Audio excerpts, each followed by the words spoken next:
اللهم صل على محمد وعلى آل محمد كما صليت على إبراهيم وعلى آل إبراهيم إنك حميد مجيد আসসালামু আলাইকুম ওয়ারাহমাতুল্লাহ। রুহানি ফয়েদ চ্যানেলের সিরাত ইবনে হিশাম সিরিজের দ্বিতীয় পর্বে আপনাদের সবাইকে স্বাগতম। গত পর্বে আমরা আলোচনা করেছিলাম মহানবী সাল্লাল্লাহু আলাইহি ওয়াসাল্লামের বংশ পরিচয়, মক্কার পটভূমি এবং তার বরকতময় জন্ম নিয়ে। আজ আমরা তার জীবনের এমন এক অধ্যায় উন্মোচন করব যা ছিল পরীক্ষার, প্রতিকূলতার এবং অলৌকিক ঘটনার সমাহার, তার শৈশব থেকে নবুয়াতের আগ পর্যন্ত জীবন। চলুন এই পবিত্র যাত্রা আমরা একসাথে শুরু করি। নম্বর 1, দুধ মা হালিমার কাছে শৈশব ও বরকত। আরবের ঐতিহ্য অনুযায়ী নবজাতকদের স্বাস্থ্য ও আরবি ভাষা শেখার জন্য মরুভূমিতে পাঠিয়ে দুধ মায়ের কাছে লালন পালনের ব্যবস্থা করা হতো। আমাদের প্রিয় নবী সাল্লাল্লাহু আলাইহি ওয়াসাল্লামকে তার মা আমেনা এই রীতি অনুযায়ী বনু সাদ গোত্রের হালিমা বিনতে আবু দুয়াইব, যিনি হালিমাতু সাদিয়া নামে পরিচিত, তার হাতে তুলে দেন। হালিমা রাদিয়াল্লাহু তাআলা আনহার পরিবার ছিল অভাবী এবং সে সময় তারা কঠিন দারিদ্র্যের মধ্য দিয়ে যাচ্ছিল। যখন অন্যান্য দুধ মায়েরা ধনী পরিবারের শিশুদের বেছে নিচ্ছিলেন, তখন হালামা এই ইয়াতিম শিশু মুহাম্মদ সাল্লাল্লাহু আলাইহি ওয়াসাল্লামকে গ্রহণ করেন। শিশুকে ঘরে আনার পর থেকেই হালিমার পরিবারে অভাবের দিন শেষ হয়ে বরকত আসতে শুরু করে। তাদের ছাগলগুলো হঠাৎ করেই আগের চেয়ে বেশি দুধ দিতে শুরু করে। তাদের পশুগুলো চারণভূমিতে বেশি ঘাস পেতে থাকে। সব কিছুর মধ্যে এক অদ্ভুত প্রাচুর্য ও কল্যাণ দেখা যায়। হালিমা ও তার স্বামী এই বরকত অনুভব করেন এবং বুঝতে পারেন এই ইয়াতিম শিশুটি সাধারণ কেউ নন। মুহাম্মদ সাল্লাল্লাহু আলাইহি ওয়াসাল্লাম হালিমার কাছে প্রায় 5 বছর ছিলেন। এই সময়ে তার মধ্যে একটি উল্লেখযোগ্য ঘটনা ঘটেছিল, যা সিনা চাকের ঘটনা বা বক্ষ বিদারণ নামে পরিচিত। শিশু মুহাম্মদ সাল্লাল্লাহু আলাইহি ওয়াসাল্লাম খেলাধুলা করার সময় দুজন ফেরেশতা এসে তার বক্ষ বিদীর্ণ করেন। তার হৃদয় থেকে একটি জমাট রক্তপিণ্ড বের করে তা পরিষ্কার করেন এবং পুনরায় তার বক্ষ জোড়া লাগিয়ে দেন। এই ঘটনা হালিমার পরিবারকে কিছুটা ভীত করে তোলে এবং তারা অনুভব করেন শিশু মুহাম্মদ সাল্লাল্লাহু আলাইহি ওয়াসাল্লামকে তার মায়ের কাছে ফিরিয়ে দেওয়া উচিত। এটি ছিল তার পবিত্র জীবনের এক পূর্বাভাস, যা তাকে ভবিষ্যতের মহান দায়িত্বের জন্য প্রস্তুত করছিল। নম্বর 2, ইয়াতিম জীবন ও দাদা ও চাচার তত্ত্বাবধানে বেড়ে ওঠা। মুহাম্মদ সাল্লাল্লাহু আলাইহি ওয়াসাল্লাম যখন 6 বছর বয়সে তার মায়ের কাছে মক্কায় ফিরে এলেন, তার জীবনে নেমে আসে আরও এক বেদনাদায়ক অধ্যায়। তার মা আমেনা তাকে নিয়ে মদিনার উদ্দেশ্যে রওনা হলেন, যেখানে তার পিতা আবদুল্লাহর কবর ছিল। উদ্দেশ্য ছিল পিতার কবর জিয়ারত। কিন্তু মদিনা থেকে ফেরার পথেই আবুয়া নামক স্থানে তার মা আমেনা ইন্তেকাল করেন। ইয়াতিম শিশু মুহাম্মদ সাল্লাল্লাহু আলাইহি ওয়াসাল্লাম এখন মাহারাও হলেন। তার জীবনে ইয়াতিমের কষ্ট নেমে আসে, যা তাকে ছোটবেলা থেকেই ধৈর্য ও সহনশীলতার শিক্ষা দেয়। মাতৃহীন মুহাম্মদ সাল্লাল্লাহু আলাইহি ওয়াসাল্লামকে মক্কায় নিয়ে আসেন তার দাদি উম্মু আইমান বারাকা। এরপর তার অভিভাবকত্বের দায়িত্ব নেন পরম শ্রদ্ধেয় পিতামহ আব্দুল মুত্তালিব। আব্দুল মুত্তালিব তার ইয়াতিম নাতিকে অত্যন্ত স্নেহ করতেন এবং নিজের ছেলেদের চেয়েও বেশি ভালোবাসতেন। কাবার পাশে তার নির্দিষ্ট বসার স্থান ছিল, যেখানে তার কোনো সন্তান বসতে পারত না, কিন্তু শিশু মুহাম্মদ সাল্লাল্লাহু আলাইহি ওয়াসাল্লাম সেখানে বসলে কেউ বাধা দিত না। তবে এই স্নেহময় আশ্রয়ও বেশি দিন স্থায়ী হয়নি।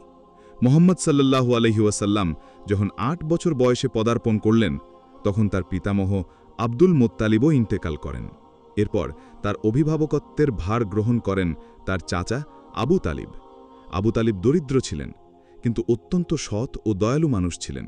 তিনি ভাতিজা মুহাম্মদ সাল্লাল্লাহু আলাইহি ওয়াসাল্লামকে নিজের ছেলেদের মতোই দেখভাল করতেন এবং তার প্রতি অগাধ স্নেহ ও মমতা ছিল। আবু তালিবের তত্ত্বাবধানেই নবীজির কৈশোর ও যৌবনের একটি বড় অংশ কাটে। নম্বর 3, কৈশোর ও যৌবন, সততা, শ্রম ও ব্যবসা। আবু তালিব দরিদ্র হওয়ায় মুহাম্মদ সাল্লাল্লাহু আলাইহি ওয়াসাল্লাম ছোটবেলা থেকেই আত্মনির্ভরশীল হওয়ার শিক্ষা লাভ করেন।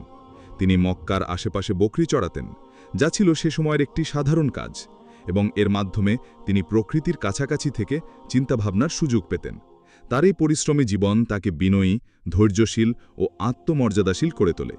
তিনি কখনো মিথ্যা বলতেন না, ওয়াদা ভঙ্গ করতেন না এবং কোনো অন্যায় কাজে নিজেকে জড়াতেন না। তার এই অনন্য চারিত্রিক গুণাবলীর কারণে মক্কাবাসী তাকে আল আমিন উপাধি দেয়, যার অর্থ বিশ্বস্ত বা আমানতদার। মক্কার প্রতিটি মানুষ, এমনকি তার প্রতিপক্ষরাও তার সততা ও বিশ্বস্ততার ওপর পূর্ণ আস্থা রাখত। এই সততা ও বিশ্বস্ততার খ্যাতি কুরাইশ বংশের এক ধনাঢ্য ও সম্মানিতা মহিলা খাদিজা বিনতে খুয়াইলিদ রাদিয়াল্লাহু তাআলা আনহার কানে পৌঁছায়। খাদিজা রাদিয়াল্লাহু তাআলা আনহা একজন সফল ব্যবসায়ী ছিলেন এবং তিনি তার ব্যবসার দায়িত্ব পরিচালনার জন্য একজন বিশ্বস্ত মানুষের খোঁজ করছিলেন। মুহাম্মদ সাল্লাল্লাহু আলাইহি ওয়াসাল্লামের সততা ও দক্ষতার কথা শুনে তিনি মুগ্ধ হন এবং তাকে তার বাণিজ্যিক কাফেলা সিরিয়ায় নিয়ে যাওয়ার দায়িত্ব দেন।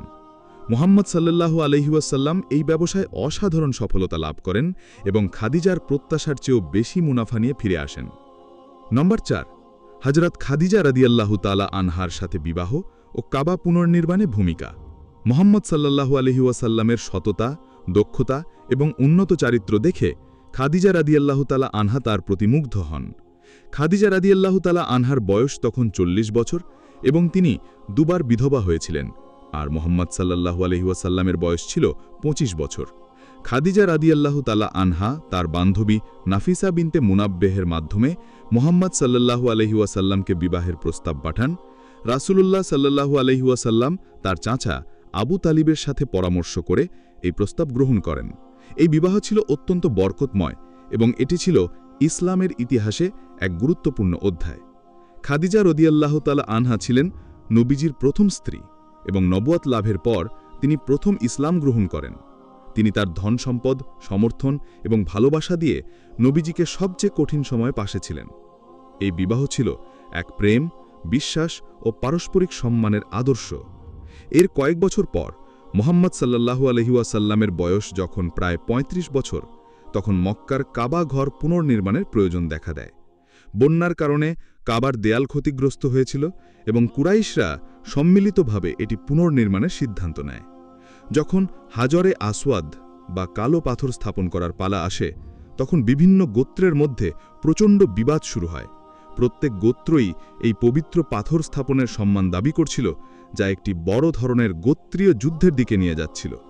এই পরিস্থিতিতে মক্কার সবচেয়ে বিশ্বস্ত ব্যক্তি আল আমিন মুহাম্মদ সাল্লাল্লাহু আলাইহি ওয়াসাল্লামকে সালিস হিসেবে মানা হয়। তিনি এক বিচক্ষণ সমাধান দেন। তিনি একটি চাদর বিছিয়ে হাজরে আসওয়াদ তাতে রাখেন এবং প্রত্যেক গোত্রের প্রধানকে চাদরের এক একটি কোণা ধরতে বলেন। এভাবে সবাই মিলে পাথরটিকে নির্দিষ্ট স্থানে নিয়ে যান। এরপর মুহাম্মদ সাল্লাল্লাহু আলাইহি ওয়াসাল্লাম নিজ হাতে পাথরটি স্থাপন করেন। তার এই বিচক্ষণ সিদ্ধান্ত একটি বড় রক্তক্ষয়ী যুদ্ধ এড়াতে সাহায্য করে এবং তার আল আমিন উপাধিটির যথার্থতা আরও একবার প্রমাণিত হয়। সুপ্রিয় দর্শক, সিরাত ইবনে হিশামের দ্বিতীয় পর্বে আমরা দেখলাম কিভাবে মহানবী সাল্লাল্লাহু আলাইহি ওয়াসাল্লাম এক ইয়াতিম শৈশব থেকে পরিশ্রম, সততা ও বিশ্বস্ততার মাধ্যমে আরবের সবচেয়ে সম্মানিত আল আমিন হিসেবে পরিচিতি লাভ করেন। তার জীবন ছিল নবুয়তের জন্য এক নিখুঁত প্রস্তুতি। পরবর্তী পর্বে আমরা প্রবেশ করব তার জীবনের সবচেয়ে গুরুত্বপূর্ণ অধ্যায়, নবুয়ত লাভ, প্রথম ওহী এবং ইসলামের সূচনালগ্ন। আমাদের রুহানি ফয়েজ চ্যানেলটি সাবস্ক্রাইব করে এই বরকতময় যাত্রায় আমাদের সাথে থাকুন। আসসালামু আলাইকুম ওয়া রাহমাতুল্লাহ।